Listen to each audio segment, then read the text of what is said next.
Shalom, peuple de Dieu, content de vous savoir connecté de partout. Nous, c'est le temps des disciples ministrés. Nous croyons qu'il n'y a pas de témoin sans témoignage, qu'il n'y a pas de témoignage sans puissance, qu'il n'y a pas de puissance sans connaissance, qu'il n'y a pas de connaissance sans révélation, il n'y a pas de révélation sans crucifixion, il n'y a pas de crucifixion sans amour, et il n'y a pas d'amour sans Dieu, car Dieu est amour. Moi, c'est votre bien-aimé Bill Kisembe Amissi. Et par la grâce de Dieu, aujourd'hui, je répondrai aux questions qui m'ont été posées, particulièrement à deux questions qui m'ont été posées. Et ces deux personnes m'ont posé une question, mais sous deux angles différents. Alors, j'aimerais partager avec vous, premièrement, ces deux questions et vous allez comprendre sur quoi nous aurons, pourquoi pas, le temps de partager la journée d'aujourd'hui. La première personne m'a posé la question, elle m'a dit « Comment anéantirais-je les jougs ?» ou « Comment anéantir les jougs ?» Alors, j'ai posé, tout en connaissant la réponse, mais je lui ai quand même posé la question « C'est quoi les jougs selon vous ?» La personne m'a dit « Les jougs, c'est un poids que l'ennemi met sur notre vie, enfin, pourquoi pas, de nous oppresser et de nous empêcher de ne pas exceller. » Je lui ai dit « Ok, ça va, je comprends. » Et quelques heures après, une autre personne m'a envoyé un message. Et c'est sur Telegram, vu que tout ce que nous faisons se trouve sur Telegram. By the way, si vous voulez, pourquoi pas, être parmi nous et commencer à prier avec nous en direct chaque dimanche à partir de 20h juste. Et si vous voulez peut-être avoir quelqu'un qui vous orientera, qui vous encadrera, qui vous suivra de près, malgré la distance, etc., vraiment, nous sommes là. Et nous partagerons, pourquoi pas, avec vous, la petite connaissance et la petite grâce que l'Éternel nous a accordée. Donc, nous sommes en direct chaque dimanche à partir de 20h juste, heure de Cape Town, jusqu'au plus tard 22h juste. Mais souvent, nous clôturons à 21h30. Alors, la deuxième personne m'a posé une autre question. Et la question, c'était quoi? Comment peux-je mettre fin à ces cycles de malédiction? Et quand la personne a parlé de ça, j'ai compris que la personne nécessitait de vivre en quelque sorte les malédictions qui nécessitaient, pourquoi pas, d'accompagner la vie de cette personne. Et moi, je vous demanderai, si vous connaissez quelques personnes, peut-être vous-même, vous posez les mêmes questions, par la grâce de Dieu, au travers de cet enseignement, vous aurez la réponse à vos questions. Et personnellement, je ne peux pas ajouter autre chose, ce n'est que les choses qui se retrouvent dans la parole de Dieu.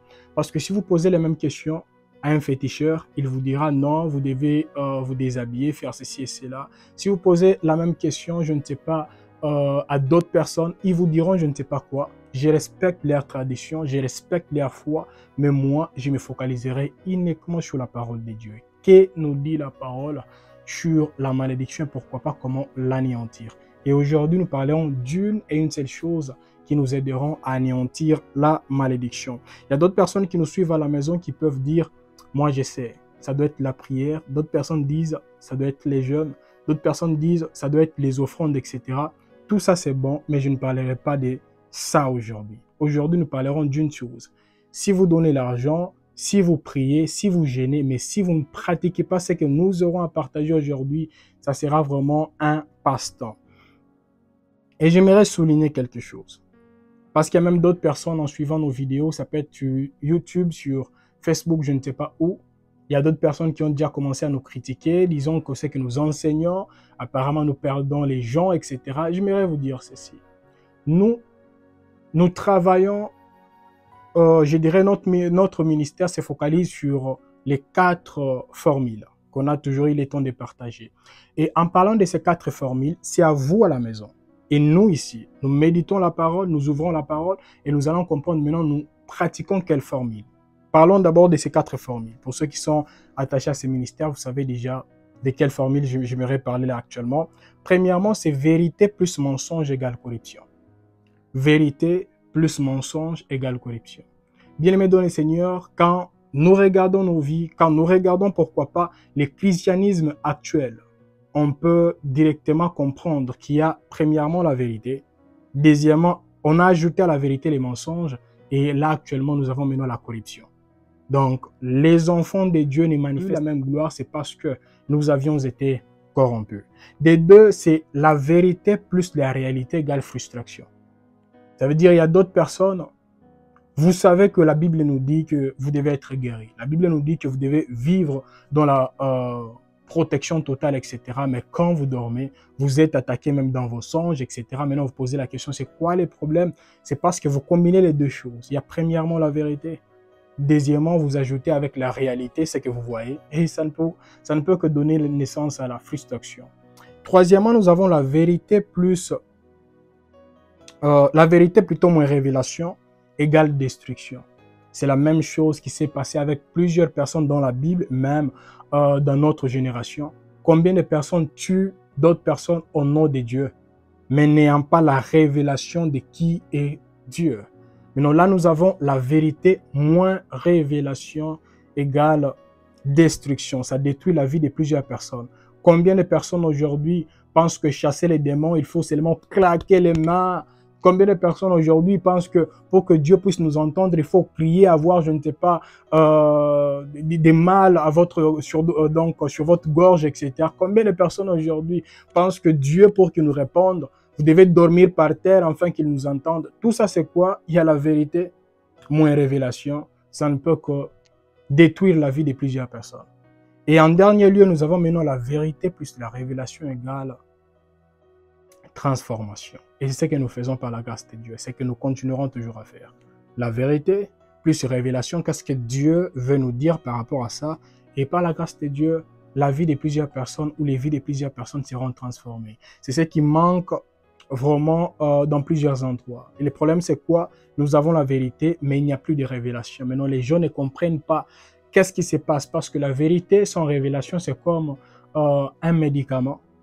Mais sans une bonne ordonnance, ça va tuer quelqu'un. Parce que les médicaments peuvent guérir et les médicaments peuvent également tuer. Alors, voilà pourquoi nous sommes en train vraiment de nous focaliser sur ça, afin que nous puissions comprendre par la grâce de Dieu. Alors, rentrons à notre enseignement. Comment anéantir les jougs ou comment mettre fin à ces cycles de malédiction? Ce que j'aimerais dire, le premier passage qui doit nous accompagner, c'est quel passage? Nous sommes dans Proverbe chapitre 26, le deuxième verset. La parole de Dieu nous dit, comme l'oiseau s'échappe, comme l'hirondelle s'envole, ainsi la malédiction sans cause n'a point d'effet. On nous dit la malédiction sans cause n'a point d'effet. Pour vous échapper, il faut que cette malédiction ne puisse pas avoir de cause. Voilà pourquoi Jésus-Christ a dit dans Jean chapitre 14, le verset 30, il a dit « Je ne parlerai plus guère avec vous, car le prince du monde vient. Il n'a rien en moi. » Jésus-Christ pouvait se regarder lui-même et dire « Waouh, le diable, il vient, c'est vrai, mais il n'a rien en moi et il ne peut rien me faire. » Et c'est la même chose qui s'est aussi manifestée quand les enfants d'Israël allaient vers la terre promise. La parole de Dieu nous dit que Balak a suivi Balaam en fait de maudire le peuple d'Israël. Et la parole nous dit ici qu'en voulant tout faire, dans Nombre chapitre 23, le verset 8, lui-même, Balaam a dit « Comment maudirais-je celui que Dieu n'a point maudit? Comment serais-je irrité contre l'Éternel? Comment serais-je irrité quand l'Éternel n'est point irrité? Amen. » Et en descendant, c'est quand il a commencé à dire, en parlant de quoi? De la prophétie. Dieu n'est pas un homme pour mentir, ou un fils de l'homme pour se repentir, etc. Donc, ça, c'est un féticheur. Parce qu'il y a d'autres personnes qui ne savent même pas que ce n'était pas un serviteur de Dieu qui avait prononcé ceci, ou ce n'était même pas Dieu lui-même, mais c'était un féticheur, s'il vous plaît. Et qu'est-ce qui a fait la force des enfants d'Israël? Et qu'est-ce qui fera votre force? Et qu'est-ce qui anéantira, pourquoi pas, la malédiction, peut-être qui se manifeste dans votre vie ou qui se manifeste dans la vie d'autres personnes? C'est quoi? C'est une seule chose. C'est la chose pour laquelle, pourquoi pas, nous aurons le temps de partager aujourd'hui. Alors, la parole de Dieu nous dit, Dieu résiste aux orgueilleux, mais il fait grâce aux humbles. Aujourd'hui, nous parlerons de l'humilité et de l'orgueil. Parce qu'il y a d'autres personnes, comme je le disais au début, j'espère que vous comprenez maintenant, vous pouvez bon prier, vous pouvez bon jeûner, vous pouvez tout faire, mais si vous continuez à demeurer ou à être compté parmi les orgueilleux, il y a également des choses qui ne se passeront jamais dans votre vie. Tout ça, c'est quoi? Parce que Dieu résiste aux orgueilleux. Maintenant, qu'est-ce que le diable fait? Comme il sait que Dieu résiste aux orgueilleux, il te poussera afin que tu deviennes orgueilleux. Parce que si tu deviens orgueilleux, ça veut dire le diable t'a déjà eu, même tes prières, même tes jeûnes, tout ce que tu feras, rien n'aboutira. L'histoire de Vasti marche de pair avec l'histoire de ces trois personnes que nous trouvons dans la parole de Dieu. J'aimerais parler de ces trois personnes et puis nous allons vraiment clôturer par là pour aujourd'hui. Je nous demanderai pourquoi pas d'être là la fois prochaine afin que nous puissions continuer. Et en parlant de ces trois personnes, la première personne que j'aimerais que nous puissions comprendre au travers de son histoire, c'est qui? C'est la personne qu'on appelle ici Pharaon. Pharaon, Moïse est parti vers Pharaon. Moïse a dit des choses qui étaient tellement simples. L'Éternel a dit, laisse aller son peuple. Donc l'Éternel a envoyé seulement une invitation à son peuple d'Israël. Mais Pharaon a refusé. Par orgueil, Pharaon a refusé. Maintenant, pourquoi Pharaon a refusé? C'est parce que Pharaon ne se focalisait que sur ses propres intérêts. Pharaon se disait, si je laissais partir ces peuples, maintenant mon peuple va manger comment? Mon peuple va faire quoi? Bien-aimés dans le Seigneur, vous aussi, nous aussi, des fois nous nous comportons comme des pharaons. Dieu te dit, laisse l'impudicité. Ah non, si j'ai laissé l'impudicité, maintenant mon corps demande chaque jour. Ah, ok. Dieu te dit, donne-moi ta bouche, afin que je puisse me servir de ta bouche pour sauver plusieurs personnes. Non, non, non. Moi, j'aime tellement calomnier, etc. Dieu te dit, donne-moi tes yeux, afin que j'utilise tes yeux, que je passe au travers de tes yeux, afin de bénir d'autres personnes. Non, non, non. Moi, j'aime tellement regarder les séries télévisées, etc. Bien-aimé dans le Seigneur. Plus tu refuses, et plus d'autres mauvaises choses se manifesteront dans ta vie. Que ni la prière, ni les jeûnes, ni je ne sais pas les offrandes ne stopperont cela. Car ça sera un combat entre toi et l'Éternel. Ça ne sera pas entre toi et le diable. Bien-aimé dans le Seigneur. Parce qu'en regardant l'histoire de Pharaon, plus il résistait, la Bible nous dit qu'il a perdu les brebis, qui symbolisaient pourquoi pas la richesse. La Bible nous dit qu'il a perdu son fils unique, qui symbolisait son héritage. La Bible nous dit qu'il a perdu sa réputation, qui symbolisait pourquoi pas sa gloire. Bien-aimés dans le Seigneur, ne permettez pas que vos finances puissent être bougées à gauche et à droite pour entrer à Dieu. Que je ne sais pas, votre réputation puisse être salie pour entrer à Dieu, pour que vous puissiez rentrer à Dieu. Mais décidez-vous de ne pas commencer à résister comme Moïse, comme Pharaon plutôt. Ne résistez pas comme Pharaon, mais plutôt humiliez-vous. Décidez de vous humilier afin de suivre ce que Dieu a dit qu'il accomplira au travers de vous. La deuxième personne que nous voulons vraiment étudier aujourd'hui, c'est qui? C'est la personne de Samson. Dieu lui parlait depuis très longtemps au travers de ses parents. Samson, les chemins que tu es en train de prendre, ce n'est pas un bon chemin. Mais l'histoire de Samson nous révèle la résistance. Samson n'a pas voulu. Mais plus il résistait, qu'est-ce qui s'est passé? La parole nous dit que tout ce qu'il faisait vraiment n'avançait pas. En parlant d'abord de ses relations, ça n'avançait pas. La première relation n'a pas tenu, la deuxième relation n'a pas tenu. Et en fin de compte, la finalité, c'était quoi? Lui qui était orgueilleux, qui se disait, même sans gêne, parce que Pharaon, plutôt Samson, lisons la parole de Dieu, il n'y a aucun verset, aucun passage, là où la parole de Dieu nous dit, Pharaon a gêné, Samson a gêné, et Dieu lui a répondu. Samson n'a jamais gêné. Samson, il n'invoquait l'Éternel que quand les choses s'empiraient. On a déjà eu le temps de parler sur ça. Mais non, c'est Samson qui était tellement orgueilleux. La parole de Dieu nous dit, même quand on l'avait coupé les cheveux, il ne savait pas qu'on l'avait coupé les cheveux. Il avait dit, je vais m'enterrer comme d'habitude. Et j'aimerais dire à un Samson, à une personne qui me suit là à la maison, demain tu te diras, je vais m'enterrer comme d'habitude. D'après tout, Dieu m'a toujours pardonné et ça sera trop tard. Samson, tellement il résistait, qu'est-ce qu'il a perdu? Il a perdu premièrement nous voyons que ses cheveux ont été coupés, qui symbolisent son alliance avec Dieu. Des deux, il a perdu ses yeux, qui symbolisent la vision de la vie. Des trois, il a perdu sa réputation. Lui qui était chef, lui qui était considéré comme une personne, je ne sais pas, redoutable. Il est devenu maintenant les réjouisseurs, pourquoi pas, une personne qui allait réjouir maintenant l'ennemi. Et des trois, la chose que Samson a perdu, c'était quoi? C'était sa vie. La finalité, c'est quoi? Samson était mort.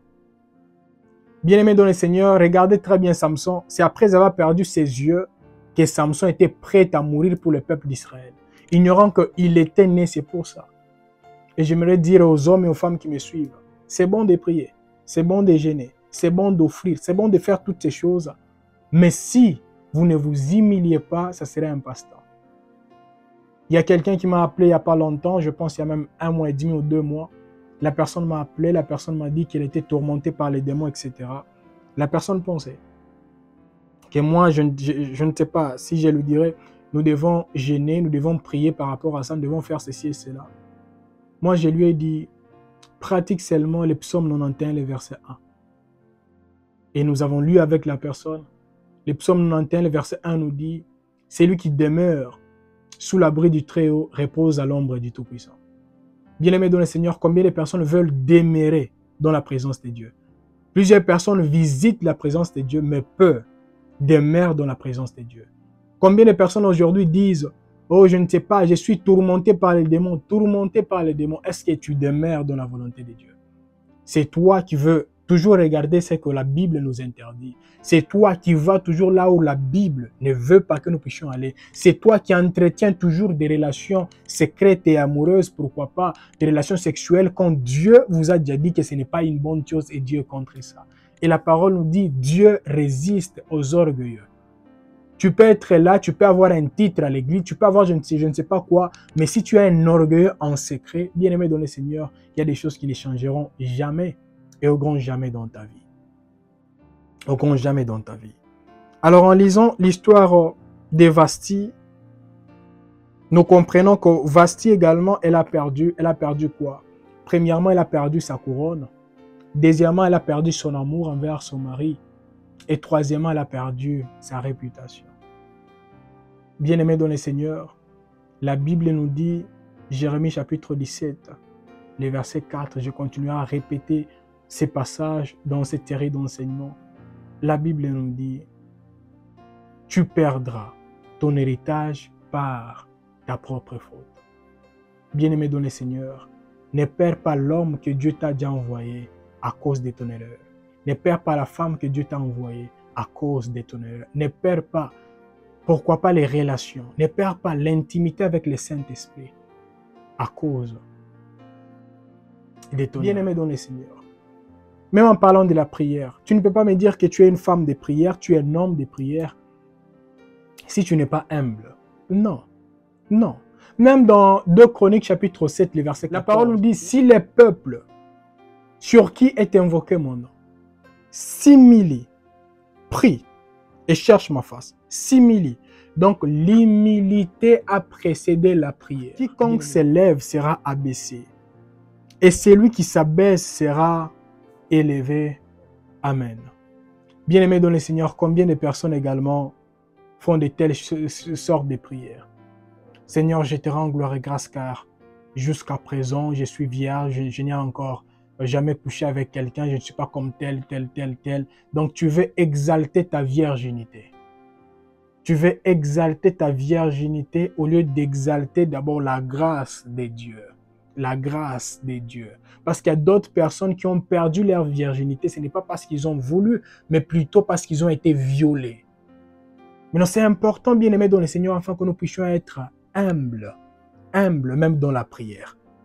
Maintenant, il y a même d'autres personnes, Seigneur, je te rends gloire et grâce parce que moi, j'ai construit des maisons, etc. Mon père n'a même pas encore, il n'avait même pas construit sa maison quand il avait 29 ans. Mais moi, à 29 ans, j'ai déjà 5 maisons. Donc, Seigneur, merci parce que je suis la tête de ma famille, etc. Tout ça, c'est quoi, bien-aimé dans le Seigneur? L'orgueil. Et nous pouvons vraiment les ressentir. Quand quelqu'un est en train de parler, moi je gêne, hein? j'ai fait les 40 jours de jeûne. Vous jouez, vous ne savez pas comment jeûner. Bien-aimé dans le Seigneur, l'humilité puisse nous accompagner. Et que cette humilité ne puisse pas être une humilité sélective, là où nous allons seulement nous humilier quand nous voyons nos propres intérêts. Mais s'il vous plaît, regardons également les intérêts de Dieu et ne soyons pas parmi les orgueilleux.